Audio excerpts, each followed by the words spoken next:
समर्पित है। आपका एक चौकीदार घुसपैठियों की पहचान करने के लिए असम में एनआरसी लेकर के आया। दीदी ने वहां पर भी इस पर ब्रेक लगाने के लिए बहुत कोशिश की, लेकिन झूठ के सहारे चलने वाली दीदी वहां भी विफल हो गई। आपका एक चौकीदार सिटीजनशिप अमेंडमेंट बिल भी लेकर के आया है। हमारी कोशिश मां भारती की संतानों को, मां भारती में आस्था रखने वालों को सुरक्षा देने की थी। दीदी ने अपने महामिलावटी साथियों के साथ मिलकर इस पर भी ब्रेक लगाने के चक्कर में है। लेकिन ये चौकीदार इस विषय में भी पूरी तरह से चौकन्ना है। भाइयों और बहनों, कुछ बिहार सहित ये पूरा क्षेत्र संभावनाओं से भरा है। टूरिज्म के लिए अनंत अवसर यहां बन सकते हैं। केंद्र की सरकार ने कनेक्टिविटी के लिए अनेक प्रयास किए हैं। चांगरा बांदा से न्यू कुछ बिहार रेल लाइन हो, मायानगुड़ी जोगीपड़ा लाइन हो, कुछ बिहार समुद्रताला का चौड़ीकरण हो, रेलवे के ऐसे अनेक प्रोजेक्ट यहां पूरे हो चुके हैं या पूरे होने की कगार पर है। और मत भूलिए, ये दीदी भी केंद्र में रेल मंत्री हुआ करती थी, तब आपके लिए उन्होंने कुछ नहीं किया, उसका उपयोग भी राजनीति करने के लिए करती रही। भाइयों और बहनों, हाल में जलपाईगुड़ी में कोलकाता हाईकोर्ट की सर्किट बेंच से भी आपको नई सुविधा हुई है। बीजेपी सरकार, एनडीए की सरकार यहां विकास के अनेक काम शुरू करना चाहती है, लेकिन जब तक गुंडागर्दी रहेगी, तस्करों का आतंक रहेगा, घुसपैठियों का दबदबा रहेगा और उन पर दीदी का आशीर्वाद बना रहेगा, तब तक यहां ना तो टूरिज्म का विकास होगा, ना ही उद्योग लग पाएंगे और ना ही बेटियां सुरक्षित हो पाएंगी। भाइयों और बहनों, इतने दशकों बाद पहली बार मानव तस्करी के विरुद्ध कड़ा कानून ये चौकीदार की सरकार ने बनाया है।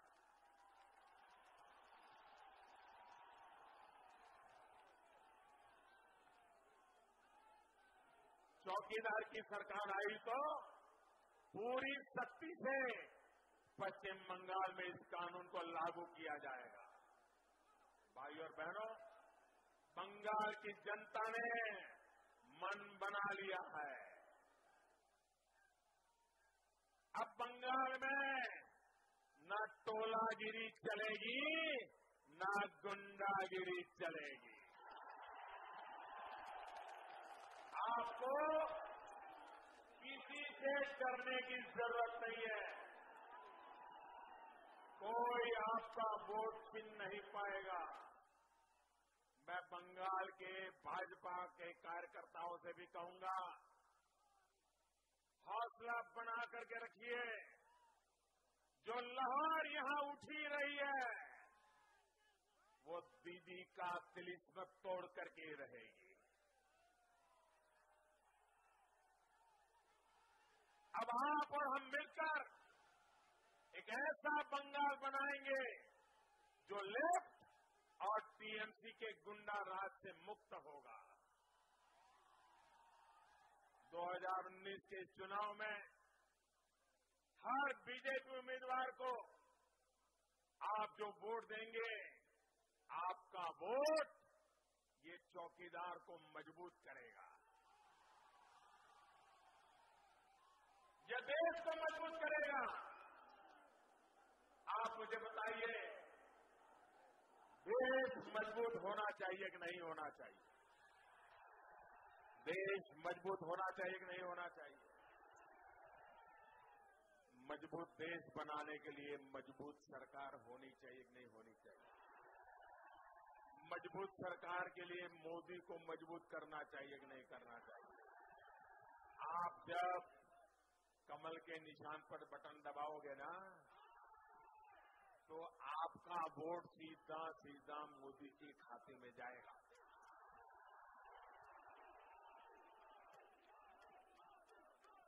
देखिए, यहाँ पर्दे भी खोल देने पड़े, वहां तक भीड़ है।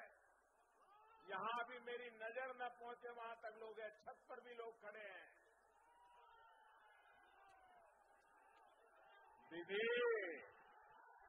जरा देख लो, और दिल्ली में बैठे लोग भी जरा देख लो, ये कैसी लहर चल पड़ी है।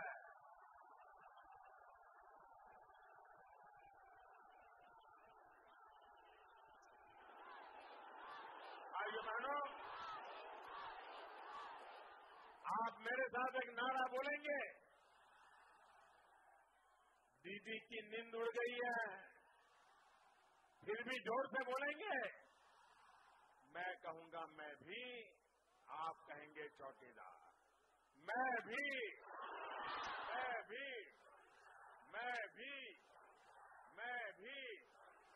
गांव गांव है, गांव गांव है, शहर शहर है, शहर शहर है, बच्चा बच्चा, बच्चा बच्चा, बड़े बुजुर्ग भी, बड़े बुजुर्ग भी, माता बहनें, माता बहनें, घर घर में है, घर घर में है, खेत खलिहान में, खेत खलिहान में, बाग बगान में, बाग बगान में, देश के अंदर